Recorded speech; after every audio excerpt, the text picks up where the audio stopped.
Toussaint, nous regardons l'Église du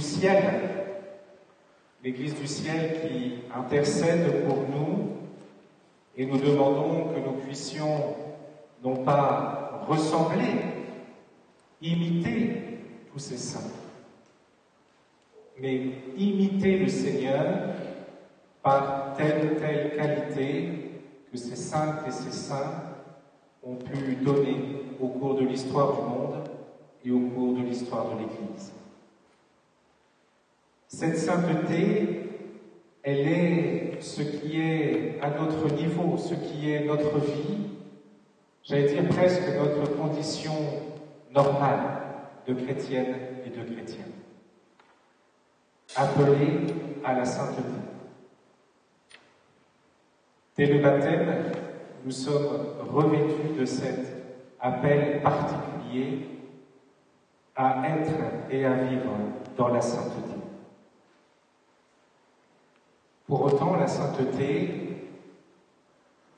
n'est pas être impeccable. Je ne sais pas comment vous avez entendu la deuxième lecture. Mais voyez, dans la deuxième lecture, dans l'Lettre aux Hébreux, il y a l'alliance. Il y a dans cette alliance les hommes et Dieu.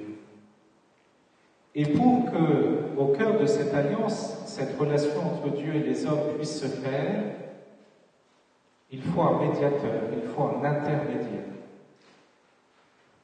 Or, la Lettre aux Hébreux constate que les intermédiaires que nous avons, qui permettent d'unir le ciel, la terre, Dieu et les hommes, les intermédiaires sont pécheurs. Personne ne peut présenter une offrande parfaite à Dieu. Et la pierre d'achoppement, entre guillemets, de l'Ancien Testament et du Nouveau Testament, c'est cela. Quel sera le grand prêtre pour réconcilier totalement les hommes à Dieu? C'est-à-dire qu'il faut un grand prêtre qui ne soit même pas pécheur. D'où l'enseignement de la Lettre aux Hébreux, c'est le Christ, sans péché. Et nous participons à la dignité du Christ qui est grand prêtre pour nous. Comme prêtre, prophète et roi, au jour de notre baptême.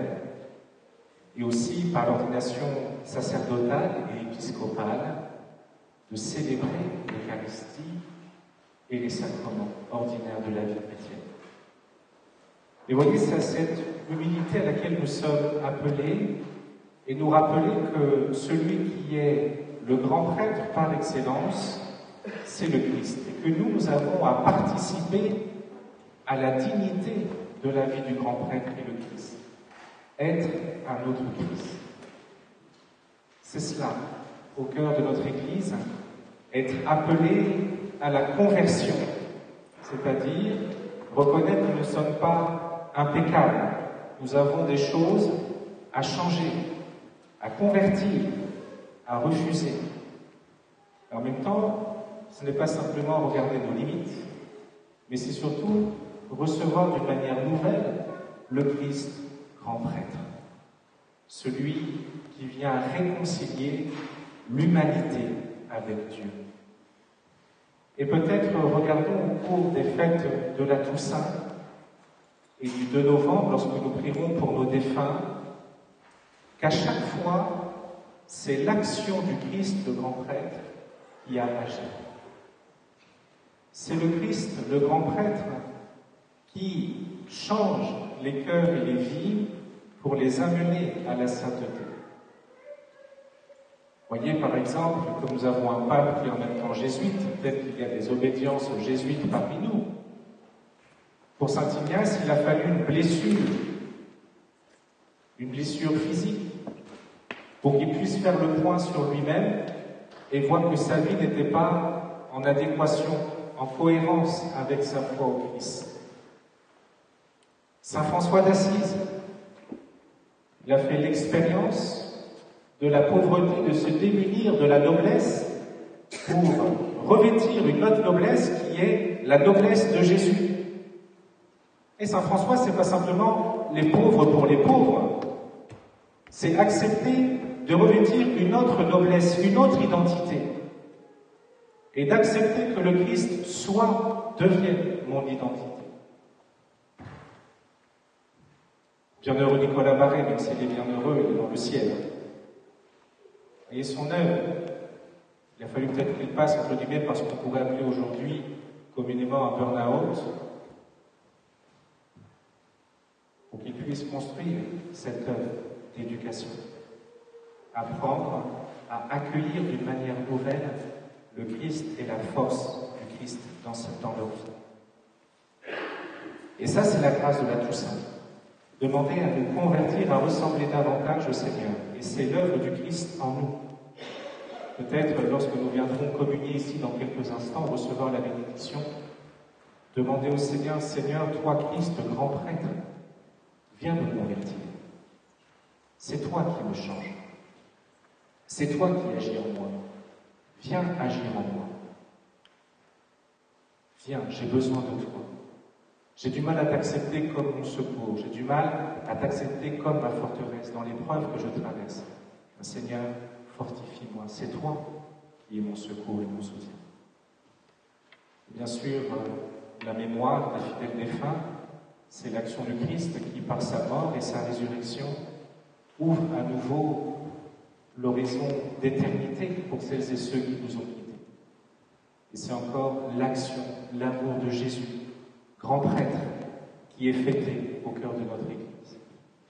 Préparons-nous aux fêtes de la Toussaint et de l'oraison pour nos frères et sœurs défunts, en demandant au Seigneur, Seigneur, agis en moi. Et si je ne vois peut-être pas comment le Seigneur peut agir en moi, lui demander, Seigneur, viens agir en moi. Peut-être que j'ai du mal à accepter telle ou telle chose, à vivre telle ou telle chose, à traverser telle ou telle chose. Le Seigneur, agis dans ma vie, car tu es capable. Comme disent aussi certains spirituels, Dieu ne te protège pas contre les tempêtes, mais Dieu te protège dans la tempête. Ça veut dire quoi? Ça veut dire que la foi n'exclura pas les tempêtes, les difficultés. Ce n'est pas un vaccin contre les tempêtes, mais c'est un secours et un soutien dans la tempête, pour qu'il puisse donner sa force et son secours. Peut-être certains d'entre vous, vous l'avez reçu en rentrant, vous l'aurez en sortant tout à l'heure. Comme chaque année, notre archevêque, au moment de la Toussaint, s'adresse à nous, les fidèles du diocèse, pour recevoir une lettre pastorale, telle ou telle direction, tel ou tel point d'attention. Donc, recevez-la. Elle a été écrite par notre évêque Dominique Lebrun. Peut-être on aura l'occasion aussi d'échanger.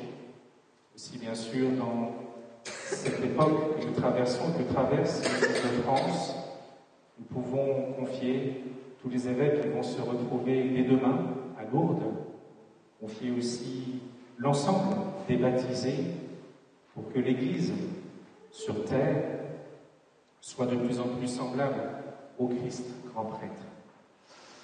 Que le Christ agisse en elle, que le Christ agisse en nous et qu'il y dépose la foi, l'espérance et la charité.